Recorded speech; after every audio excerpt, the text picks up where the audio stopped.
আজকে মালিক এই ফোনটা দেখে তো অনেক খুশি হয়ে যাবে। আসসালামু আলাইকুম মালিক, হ্যাপি বার্থডে মালিক। আরে মালিক, হ্যাঁ কি হয়েছে মালিক? আপনার তো আজকে বার্থডে, তাই আমি আপনার জন্য একটি ফোন নিয়ে এসেছি। ভিখারি তুই কি ভাবলি এই নরমাল ফোন আমি চালাবো? দেখ আমার কাছে আইফোন আসছে, আমি তো আইফোন চালাই। মালিক অনেক কষ্ট করে এনেছি, প্লিজ এটা আপনার কাছে রেখে দিবেন। আচ্ছা ঠিক আছে, তাহলে এটা আমি আমার ছেলেকে দিয়ে দিব। এ বান্টি তুই এসেছিস, চল আমরা ঘরের ভিতরে যাই। হ্যাঁ হ্যাঁ বাবা চলো তাহলে। এই তুমি এখানে দাঁড়িয়ে না থেকে স্কুটিটা পার করে দাও। ঠিক আছে ছোট মালিক, আমি করছি এখনই।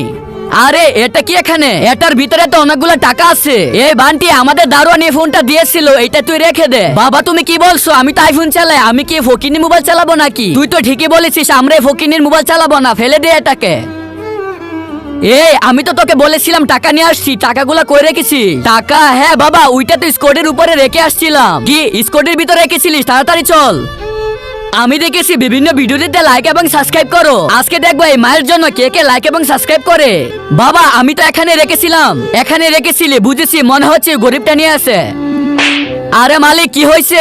আমি তোর উপরে এতটা ভরসা করেছিলাম, আর তুই নাকি আমাদের টাকা চুরি করেছিস। আপনি তো ভুল বুঝতেছেন, আমি তো টাকা চুরি করিনি। তুই চুরি না করলে এখানে টাকা ছিল, কোথায় গেছে? আপনারা এখানে 1 মিনিট দাঁড়ান, আমি আসতেছি।